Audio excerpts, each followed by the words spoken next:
성도 여러분 안녕하셨습니까? 네, 하나님의 은혜와 축복이 우리 모든 성도님들에게 함께 하시길 바랍니다. 우리 임덕순 집사님 오랜만에 오셨습니다. 우리 임 집사님 한국에 가셔서 쓰임 받고 그리고 돌아오셨습니다. 이제 마음이 든든합니다. 감사합니다. 오늘 우리 하나님 은혜와 축복이 우리 모두에게 함께 하시고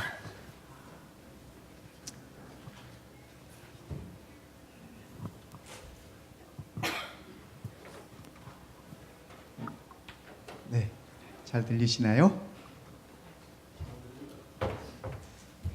잘 안 들리신답니다. 이제는요? 네, 감사합니다. 늘 이렇게 신경 써주시는 분들이 계셔서 우리가 감사합니다. 그죠? 편안하게 이렇게 이 음성을 들을 수 있는 게 얼마나 큰 축복인 줄 모르시죠? 이렇게 만지시는 분들이 이렇게 말씀을 전하는 분은 그걸 잘 알아요. 어떤 교회 가면은 몇 번씩 삑삑거리고 소리도 잘 안 들리고 그러면은 이렇게 상당히 바더가 되죠? 네, 우리는 그러지 않습니다. 참 감사합니다. 사람이 한숨을 어떨 때 쉬어요? 답답할 때. 답답할 때 한숨. 답답할 때 왜 한숨을 쉬죠? 저절로 나오는 거예요. 제가 이 성경을 보니까 우리 예수님도 한숨을 꽤 많이 쉬셨더라고요. 우리 한국 사람들이 특별히 한숨을 좀 많이 쉬나요? 어떻게 알아요? 우리가 늘 이 보아온 사람들이 곁에 계신 분이 한국 분이니까 우리 한국 사람이 특별히 한숨을 많이 쉬는 것 같죠? 사람은 다 똑같아요. 힘들면 한숨 나오고, 그죠? 답답하면 한숨 나오고, 답답할 때 한숨을 쉴 수 있는 것이 이게 하나님의 은혜예요. 우리가 이렇게 한숨이라고 하는 거는 길게 내쉬는 거잖아요. 그 반대말도 있어요. 제가 뭐 이렇게 전문가는 아니지만 호흡에 이 들숨이 있고 날숨이 있대요. 근데 이 한숨은 우리가 주로 하는 한숨은 이 내쉬는 거잖아요. 그런데 그것도 우리의 그 어떤 스트레스나 또 우리의 그 산소 공급에 이렇게 도움이 되지만 이제 답답할 때 이 들숨보다는 날숨보다는 들숨을 이렇게 쉬시기 바랍니다. 오히려 심호흡을 하시면 더 도움이 돼요. 답답할 때 하지 마시고 하고 이렇게 그러면 더 우리 그 스트레스도 해소가 되고 이 산소 공급도 잘 되고 더 도움이 된대요. 뭐 한숨 얘기하면서 이렇게 장황하게 얘기를 하는지. 네. 근데 이 한숨도 두 가지 한숨이 있는 것 같아요. 예수님의 행적을 이렇게 살펴보니까 하나는 이렇게 기가 막혀서 나오는 한숨이 있고, 예를 들면 이런 겁니다. 예수님께서 제자에게 빌립아, 네가 이 사람들을 이렇게 먹여라. 그러니까 빌립이 하는 말이 선생님, 이 사람들을 먹이려면 적어도 200데나리온은 있어야 됩니다. 예수님이 그거 몰라요? 그죠? 예수님이 한숨이 나오는 거예요. 그래, 언제나 클까? 토마가 예수님을 못 믿어가지고 예수님 어디로 가시나이까?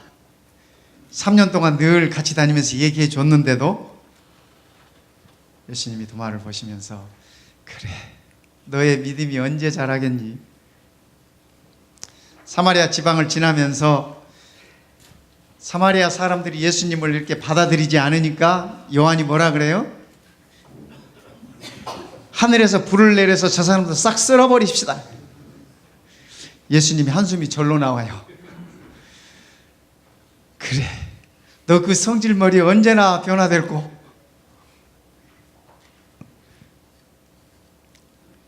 베드로가 예수님을 마지막 이 법정에서, 빌라도 법정에서 보면서 이렇게 부인하는 걸 보면서 예수님께서 한숨이 절로 나와요. 베드로야, 내가 너 그럴 것 같아서 미리 일러주지 않았느냐. 언제나 예수님의 한숨이 나와요. 그런 한숨이 있는가 하면 그렇죠? 그런 한숨이 있는가 하면 예수님의 그 마음이 동하는, 예수님의 마음이 얹어져 있는 그런 한숨도 있습니다. 우리 말씀 보겠습니다. 마가복음에 있는 말씀이에요. 마가복음 7장 34절입니다.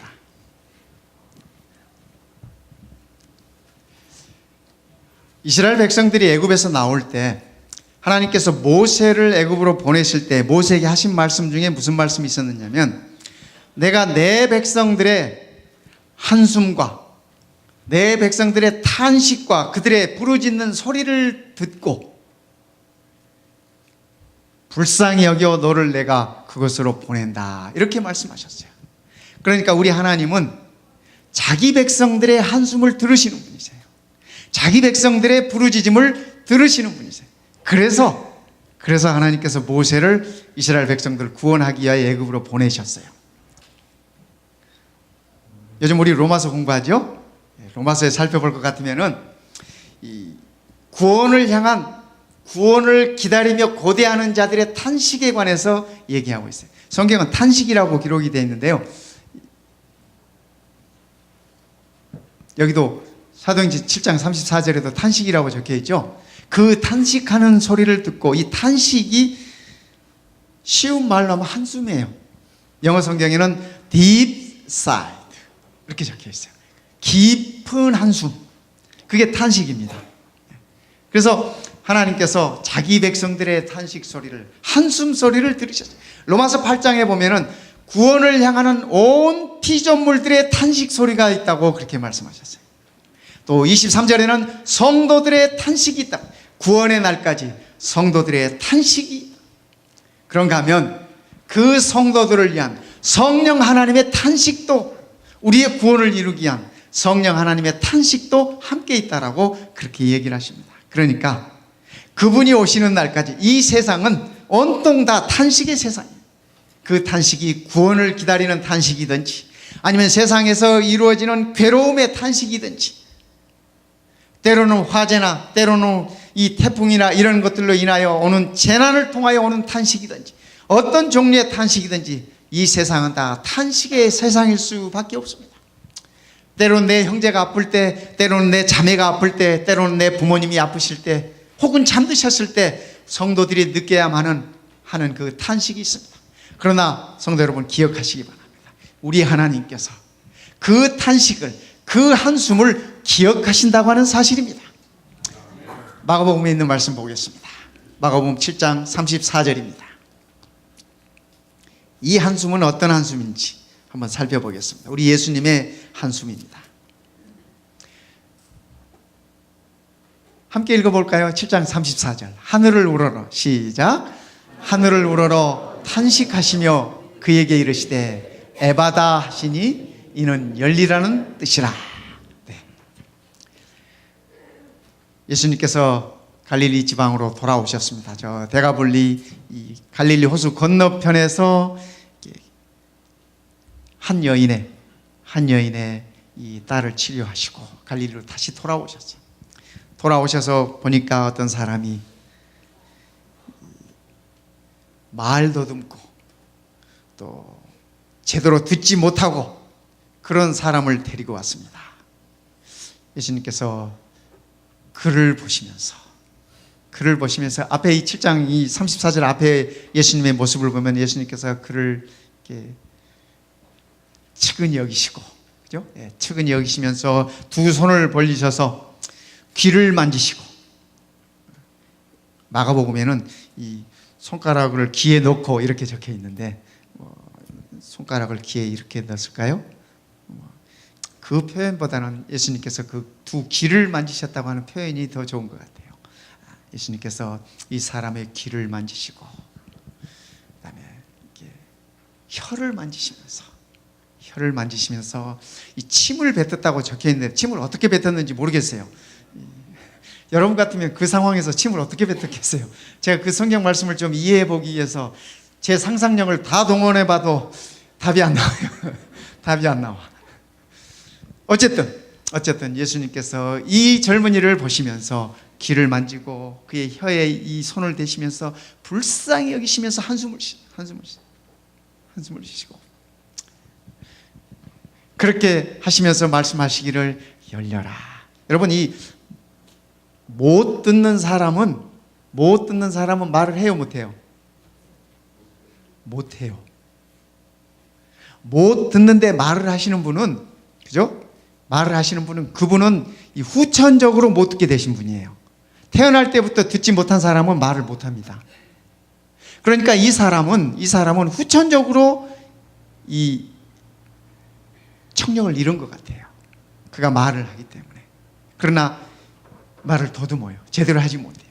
예수님께서 그를 보시고 하늘을 우러러 탄식하시며 그에게 이르시되, 긴 한숨을 내쉬면서, 예수님께서 하늘을 향하여 한숨을 내쉬시는 것은 이 영혼에 대한 애착입니다.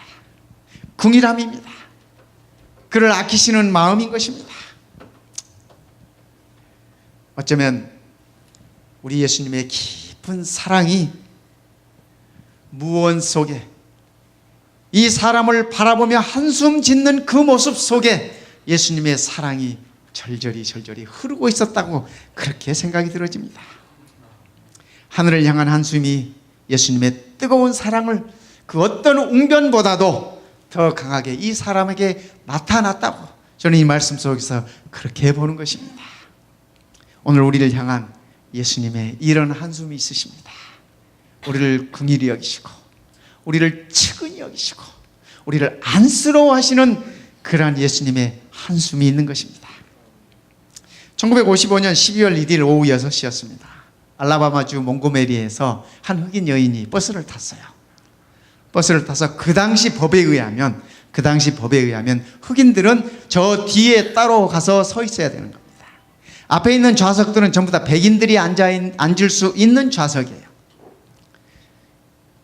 로자 파크스라고 하는 이 사람이 한국 사람은 아니겠죠? 라스네임이 박이야. 우리말로 하면 PARKS.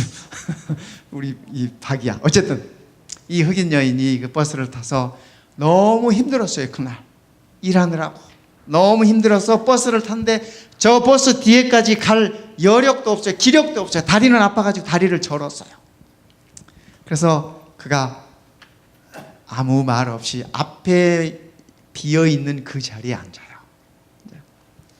그때 운전하시는 분이, 운전사 이름이 브레이크스예요. 차 브레이크스. 그분이 뒤에 가서 서세요, 이렇게 얘기를 했어요. 근데 이분이 너무 힘이 없고 너무 지쳐있고 다리도 아프고 그래서 못 들은 척하고 그냥 앉아 있었습니다. 한숨을 푹 쉬면서 앉아 있었어요.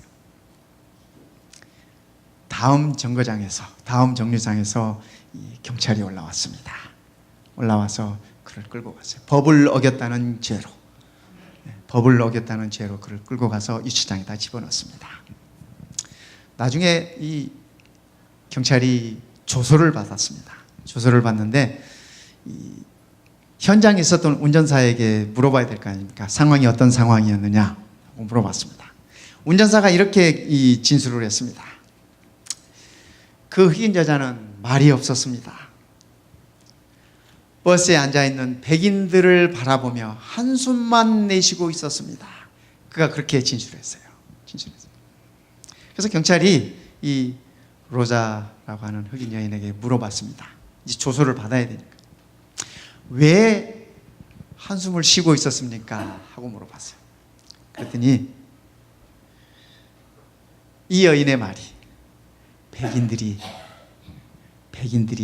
모두 불쌍하게 보였습니다. 백인들이 모두 불쌍하게 보였습니다. 이 로자라고 하는 여인이 그렇게 적었어요. 그런데 그 일을 계기로 해서 381일 동안 미국에서 이 흑인 인권 운동이 일어났어요. 여러분 다 잘 아시지 않습니까? 그때를, 그 사건을 계기로 했어요. 그때 마르틴 루터 킹 목사가 바로 그 알라바마주의 그 에바다 교회, 거기 26살의 젊은 나이로 거기 이제 학교 졸업하고 부임해가지고 거기서 목회를 막 하던 그런 시절입니다. 후에 말틴 루터 킹 목사는 그렇게 얘기했습니다. 로자가 쉬었던 그 한숨은 나의 그 어떤 웅변보다도, 나의 그 어떤 연설문보다도 강력한 힘을 가지고 있는 한숨이었다. 말틴 루터 킹이 그가 죽기 전에 그렇게 말씀하셨습니다. 한 여인의 한숨이 미국의 역사를 바꿔놓았습니다. 미국의 역사의 전환점을 마련해 주었습니다. 어쩌면은 누가 누구를 불쌍히 여긴다고 모를 그렇게 말할 수 있는 그러한 상황이었지만 그 여인의 한숨은 미국의 수많은 흑인들의 인권을 회복할 수 있는 계기가 되는 그러한 한숨이 되었습니다. 우리를 향한 예수님의 한숨 또한 이런 것이 아닐까 하는 그런 생각을 해보는 것입니다. 이 말 제대로 못하고 제대로 듣지 못하는 한 영혼을 붙들고 예수님께서 그의 따뜻한 체온을 느끼게 해주시면서 내쉬었던 그 한숨이 오늘 우리를 향한 예수님의 한숨이라는 말씀입니다. 저는 예수님의 그 한숨이야말로 인류 역사상 가장 위대한 한숨이 아닌가 그런 생각을 해봅니다. 마가복음 8장 12절에 있는 말씀 보겠습니다. 그 다음 이 챕터입니다. 예수님께서 또 한 번의 한숨을 내쉽니다. 예수께서 마음속으로 깊이 탄식하시며 깊이 한숨을 내쉬며 이르시되 어찌하여 이 세대가 표적을 구하느냐? 내가 진실로 너희에게 이르노니 이 세대에 표적을 주지 아니하리라 하시고, 바리새인들이 서기관들이 쫓아다니면서 예수님께 표적을 구해요. 이적을 구해요. 좀 뭔가 좀 보겠다는 얘기입니다. 표적을 보여달라고 얘기하는 것입니다. 예수님께서 하시는 말씀이 내가 너희에게 요나의 기적밖에는, 요나의 표적밖에는 너희들에게 일러줄 것이 없다. 여러분, 요나의 표적이 뭐죠? 네? 요나의 표적이 뭐예요? 다 알잖아요. 우리 말씀해 보세요. 3일 밤 3일 낮 뭐 했어요? 누가 고래래요? 성경에 고래란 말 없어요. 그냥 큰 물고기예요. 뭐 고래가 크긴 하지만, 근데 이 생체 구조학상 고래는 사람을 못 삼킨답니다. 네. 어쨌든 이 물고기 뱃속에서 3일 낮 3일 밤을 있었어요. 여러분, 이게 가능합니까? 왜 안 가능해요? 안 가능하대요. 안 가능하대. 뭐 생선이야 큰 거 있죠. 큰 생선은 있는데 사람이 고기 뱃속에서 3일을 있을 수 있느냐고요. 우리가 뭐 먹으면 3일 동안 소화 안 되고 그대로 있나요?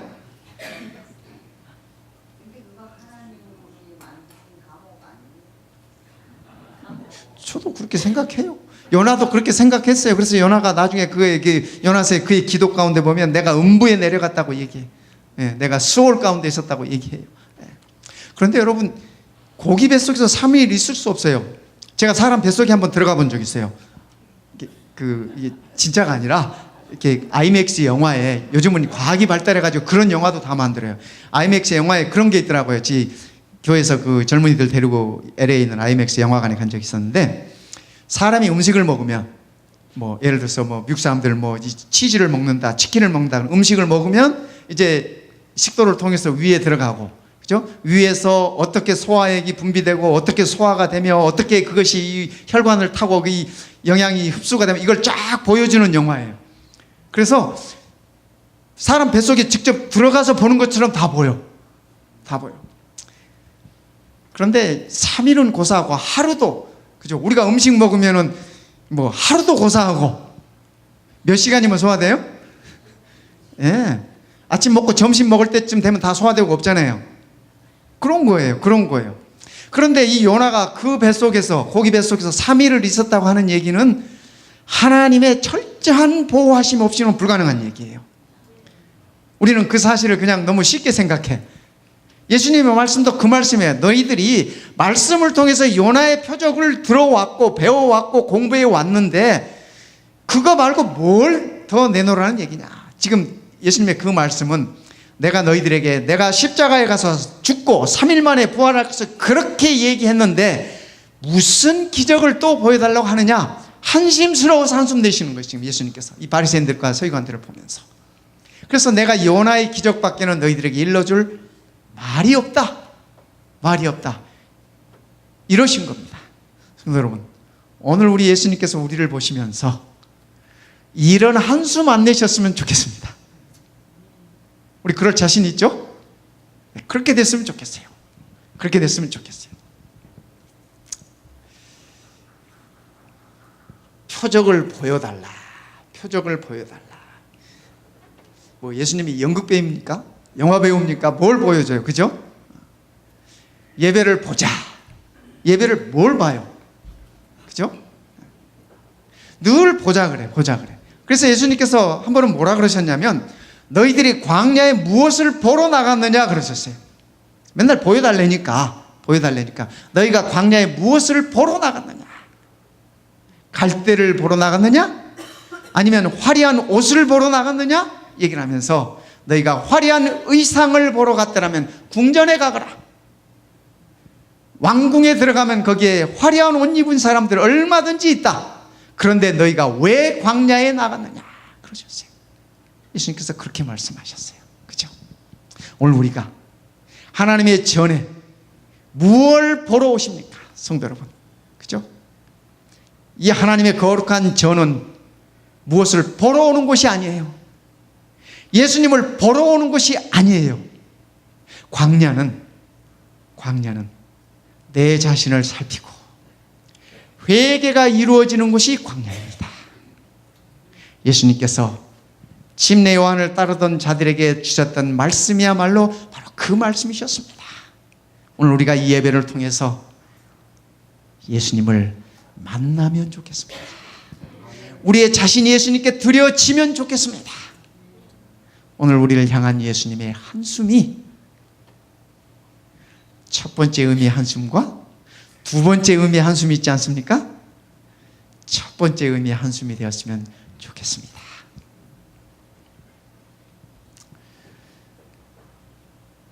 누가복음 19장 41절에 있는 말씀 보겠습니다. 누가복음 19장 41절입니다. 가까이 오사 성을 보시고 우시며 이르시되 너도 오늘 평화에 관한 일을 알았더라면 좋을 뻔하였거니와 지금 내 눈에 숨겨졌도다. 지금 예수님께서 이 사건은 나귀를 타시고 예루살렘에 입성하려고 들어가시면서 감람산 언덕을 이렇게 내려오시면서 예루살렘 성을 보시면서 하신 말씀이에요. 성을 보시면서 예루살렘을 보시면서 우시면서 예수님의 울음 속에 그분의 탄식이 있습니다.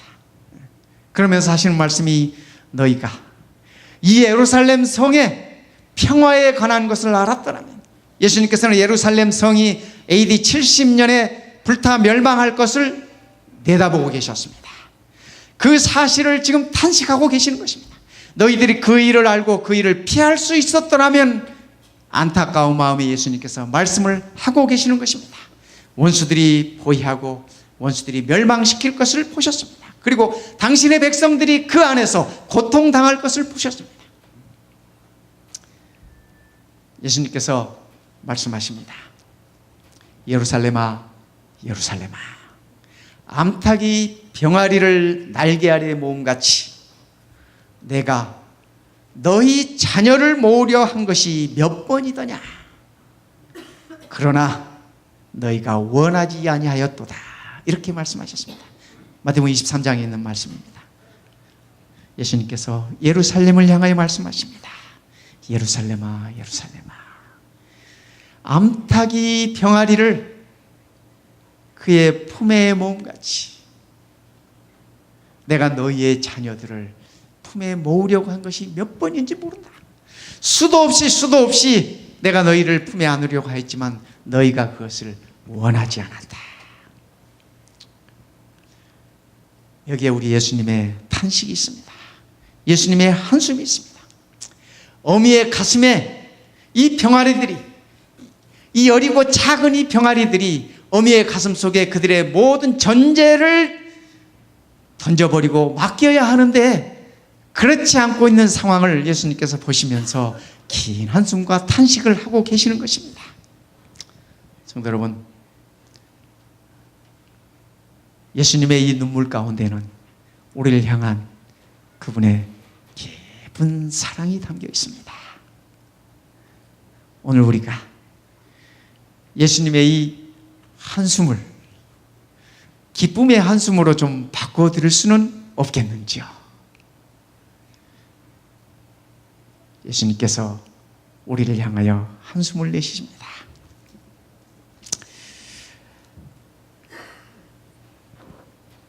우리 아까 수석 장로님께서 말씀해 주셨지만 이 화재 때문에 어려움을 당하는 사람들이 있지 않습니까? 우리가 가끔 이 어미들이 화재 가운데 이 자기의 그 새끼들을 보호하는 모습들을 봅니다.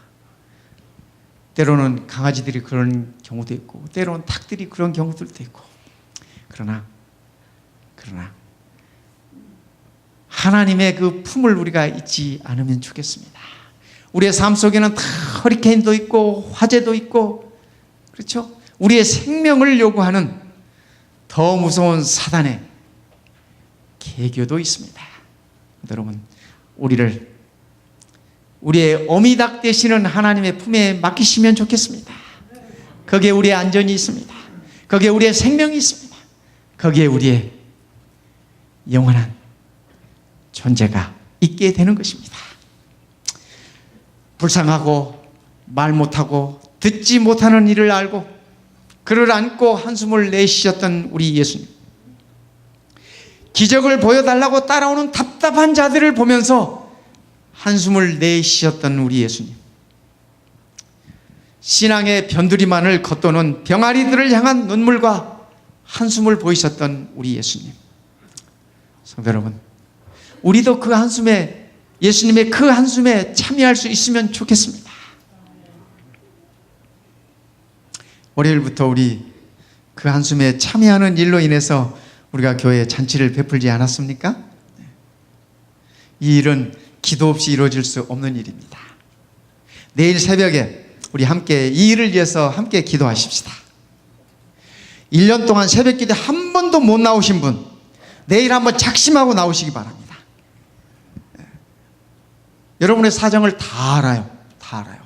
우리 하나님께서도 아셔요. 그러나 한 번쯤 우리가 하나님 앞에 나와서 한 목적을 가지고, 동일한 목적을 가지고 우리 예수님의 한숨에 참여한다는 그런 마음으로 내일 새벽 7시에 우리 다 함께 모여서 기도 모임 가지십시다. 그를 위해서 기도하십시다. 그동안 못 나오신 거 다 제가 이해하겠습니다. 우리가 하나님 앞에서 우리 자신을 드리는 것은 참으로 소중한 일이에요. 그렇죠? 네. 그래서 예수님의 한숨에 우리가 참여할 수 있으면 좋겠습니다. 그 예수님의 한숨이 오늘 우리를 구원하셨습니다. 그 예수님의 한숨이 오늘 우리 곁에 있는 사람들을 구원하시고자 하시는 것입니다. 오늘 이 안식일 우리 모든 성도들에게 이 예수님의 한숨을 통하여 그분의 사랑이 가슴마다 이렇게 전해지시기를 이 시간에 간절히 바랍니다.